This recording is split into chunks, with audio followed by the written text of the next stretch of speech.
Here's the funny part. What do you call it? Vote by mail or absentee voting in Florida. The election system is safe and secure. Tried and true. Florida's voting system has been cleaned up. We defeated Democrats' attempts at change. So in Florida, I encourage you all to request a ballot and vote by mail.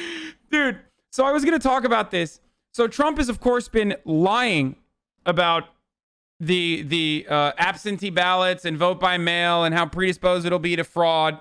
And, of course, in America, there are a lot of states that do a fuckload of vote by mail, specifically Florida, because there's a higher percentage of wealthy old people that don't want to go to the polling places and engage in vote by mail. There are Republican officials in these states, also in Utah, for example, another red state. All these Republican officials are like, dude, what the fuck are you doing? If you keep saying this, like, your supporters are not going to vote. You are hurting us as well. In an effort to hurt the Democrats, you are hurting us as well. So they've come out and spoken out against Donald Trump's takes on vote by mail, especially in states where they've been doing vote by mail for a very long time. Now, is this process going to not be perfect? Of course not. Donald Trump is making matters worse, having like a openly anti Postal Service Postmaster General. That appointment was deliberate. Harming the USPS is certainly not a good thing to do at any given moment, especially not before a gigantic pandemic. It's just a nationwide voting in the middle of a pandemic. It's just terrible stuff. And vote by mail has been successful in even red districts in the blue state of California. So again, vote by mail ultimately will have issues as a consequence of our underfunded postal service. But regardless of that, it's still better than forcing people to go to a diminished number of polling stations and waiting for 4 to 6 hours to go out and vote like people did in Georgia. And now even Republicans are pushing back. I don't think Trump cares about possibly depressing Republican turnout for the election. He thinks that they're all going to vote for him no matter what. So he may be setting it up for a rejection of the election results if it's close or delayed. Yes, that's precisely what he's setting it up for. That's also the other reason why he wants immediate answers. Another thing that Donald Trump has consistently said, this is a two-part approach. One, you diminish the legitimacy of, or you try to undermine the legitimacy of mail-in ballots, okay? You try to depress voter turnout, but most significantly, the goal that you're trying to do here is to diminish the credibility of the election, right? Election results. The second thing that Donald Trump has also been saying is we need to have answers immediately on the night of November 3rd. That's not going to happen. With coronavirus cases surging the way it is, we're not going to have immediate results. That's just not going to happen. It's going to take at least a week, maybe even longer than that, to get all of the results from the entire country. We will probably get estimates, but the reality is we're not going to get results that night. And if the numbers that I have seen so far, the estimates of what percentage of Democrats are going to be voting with absentee ballots or voting by mail versus what percentage of Republicans are going to go and vote in person, it seems like Trump is talking about having the election results immediately readily available exclusively so he can cause even more chaos and even more commotion, because it might be favorable. The incomplete information might be favorable towards Republicans.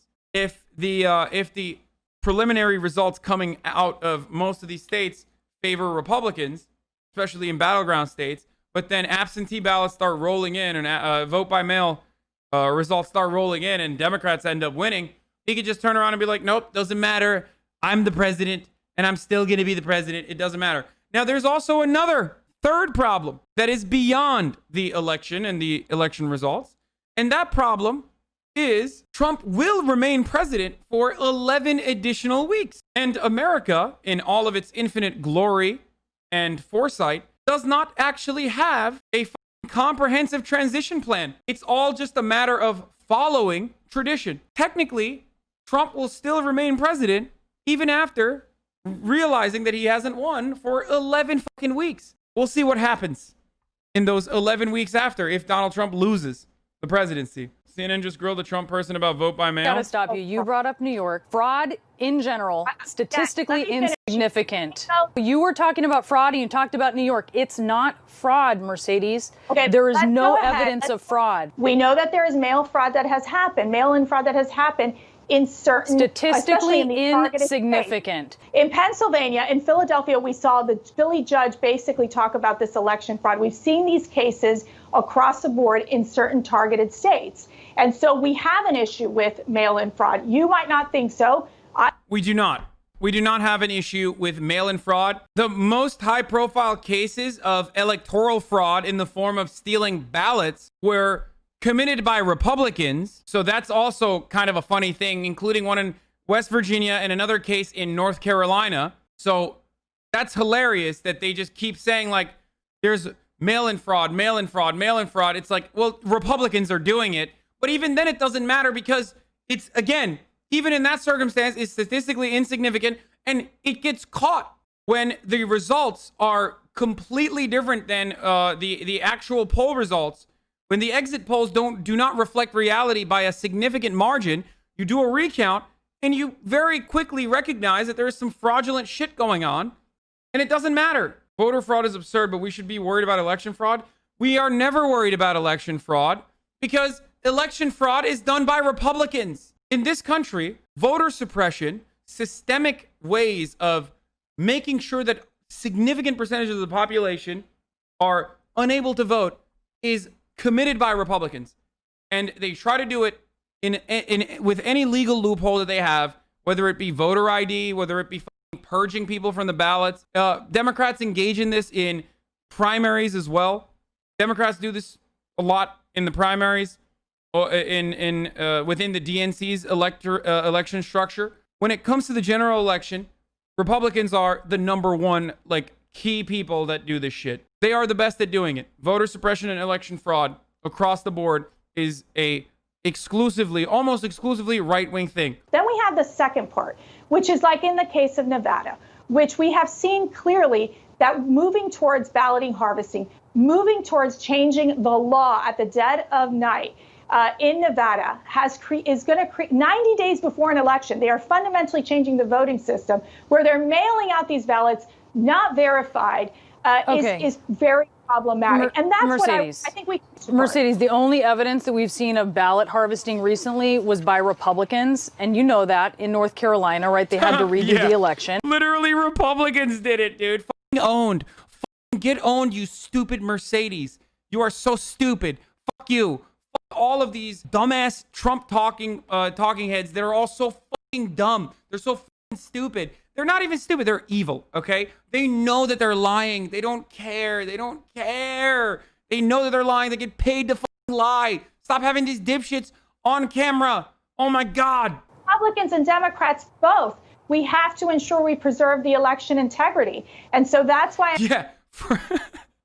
We need to preserve the election integrity from the Republicans that are compromising the electoral process. That's what we need to do. Come on, Democrats. This is like exactly the same mentality of Republicans simultaneously claiming that the Democrats are the real racists because the Confederacy was like the Dixiecrats or whatever, and the Republicans were the ones who fought back against the Confederacy while defending Confederate monuments and saying it's heritage, not hate, brother. It's like you can't have both of these opinions in the same fucking brain. They are completely conflicting one another. Is very problematic, like we have seen in states like New York, where we still don't know who won. It takes a lot of time which has nothing to do with fraud. Okay, I want again, you can't say on the one hand that mail-in ballots are going to cause fraud and then talk about the significant issues that come along with universal mail-in ballots, because there are significant issues that are going to come along with it, and there are correct criticisms of it, not criticisms rather, but problems that we need to solve, okay? There are problems that we need to solve with mail-in ballots. It is the only way that we can have a fair and free election during a fucking pandemic, dude. It's so dumb. It's so insanely stupid to be like, oh, well, there's issues with it, so we can't actually use it. There's always fraud. There's always fraud. There's fraud in the current electoral process. What should we do? Should we just not ever... Yeah, you know what? Actually, we should do away with elections to begin with. We should just do away with it. Whoever's the president now should be president in perpetuity, because elections, there's too much fraud, folks. There's just too much fraud happening. Can you imagine if Obabe said that?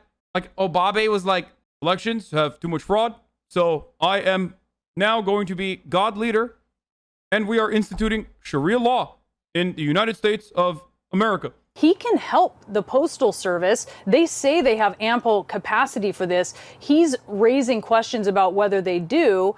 And yet it's really up to him to ensure that Americans have the right to vote. That is absolutely right. We have to make sure that we're able to ensure that there are options, including mail-in voting in those states where it works, including absentee ballot. Yeah, like red states. That's so great. Yeah, if this is the literal counter that like only red states get to do mail-in ballots and like blue states do not, I'm gonna lose my fucking mind. You know, in states where it works, like Republican states, so they can go vote freely and then make sure that blue states don't get to vote. I honestly, fuck it, dude. We should just say 100% of the country is Republican. You know, it's just, I think that's a better, safer process. The only way to actually have a fair and free election is to just say that Donald Trump won. Why are we having an election to begin with? There's no reason to have another election, dude. I mean, come on. 4 years is far too short of a period of time for a president to enact meaningful change. I mean, Trump is trying to make America great again. That's why he's running on the 2016 campaign, criticizing the incumbent. He's the incumbent. Well, he's criticizing the incumbent before him. You know, Obama. Obama didn't do anything about coronavirus. He didn't do anything. Think about that. By the way, that was literally something that Donald Trump said while he was talking to Jonathan Swan. He said Obama didn't have coronavirus testing when he was president. Like, that was a counter talking point. Like, that was a talking point from Donald Trump where he said, Obama didn't have coronavirus testing? Obama failed with it? For Nevada to change the law 90 days before an election is very problematic. Can we scale this on a national scale? Can this become a national scale where, in terms of the upcoming election? I think it does possibly produce a problem when the Democrats are pushing for universal mail-in voting. Okay, you're aware we're in a pandemic. It's just insane that someone could openly say, like, we don't want more people to vote. It is honestly crazy to me that the Republican Party's current agenda is literally openly stating that they do not want you to go and vote. It is fucking nuts. They're just straight up just saying it too. Like, they're not hiding it. They're not hiding the ball. It's just in your face. They're like, we do not want Americans to go out and vote. At least back in the day, they used to lie. They were like, oh, election integrity, election security. That's why black people shouldn't vote. Like, now they're just like, nah, universal voting is terrible. Then you have the fact that absentee voting is you're absent from your home state. You request a ballot. They send you the ballot. You send it back. It's verified. And mail-in voting is that you're literally just mailing in these ballots across the board unverified. And that's where it produces a problem. So that's what we want to avoid. No, but they aren't unverified. You know that there are safety precautions in place, such as barcodes. The real problem with mail-in ballots, universal mail-in ballots, is how many votes are going to get purged. It's literally the same goddamn ballot. It's just the same exact ballot. It is the same exact thing. The only problem with absentee ballots versus universal mail-in ballot registration, automatic registration and universal mail-in ballots, is that if you are registered to vote, they just send you your mail-in ballot. The only problem, rather, is that around 10%, maybe even 20% of votes could get yeeted in the process because they'll say that the signatures were counterfeit, or the signatures didn't match up closely or align closely with the signature that they had on the record. So that does happen. And that is legitimately a concern. But this notion that, like, dogs are going to go out and vote, or you're going to vote for your dead grandpappy, and that it's going to be statistically significant enough, this illegal activity is going to be widespread and statistically significant enough to, like, sway the outcome of a result, is completely insane and has been checked and fact-checked numerous times over by not only Democrats, who are demon rats, as we all know, but also Republicans, who are brave truth tellers, according to the other Republicans. So, like, George W. Bush had an electoral integrity commission that found that that there is no, like, widespread voter fraud. Donald Trump's very own election integrity commission also came out with zero conclusive evidence that there is widespread voter fraud. It just does not happen. The real problem in this country is that The majority of the voter eligible population does not vote, not the other way around. Okay? That's the real problem. Imagine saying that like too many people are voting in a country where the majority of people who could vote do not. Psychotic. It's completely psychotic. Yeah, I mean, here, this was back in March, but Trump openly he revealed the real problem. If there is another relief bill, how can we stop lawmakers from dipping into it again for special interest projects? Man, we were just talking about this. Do you want to expand? Can we stop the next one? It's just the common facts. I mean, they have a majority in the House, and therefore you need their vote, and they want to get certain things. I will tell you this. If you look at before and after, the things they had in there were crazy. They had things, levels of voting that if you ever agreed to it, you'd never have a Republican elected in this country again. They had things in there. That's it. That's the reason. That's the real reason. And Trump, in his like idiotic word vomit takes, once again revealed the true reason why Republicans are absolutely against universal mail-in ballots. If you made voting easier in this country, if you made voting compulsory and made voting a national holiday, Election Day, a national holiday, the outcomes would be very different. Right now, voters are disenfranchised by numerous different, very legal ways, right? If you are a working class member of the American labor force, it is very difficult for you to vote because you're working. You can't sit in fucking lines for 2 to 3 hours. Most people don't even want to do that regardless, even if they're not working, which is understandable. Why the fuck should it take you 3 hours to vote? But you certainly can't do that. You certainly can't do that if you're also working on that day. These are very legal ways to make it harder for people to vote.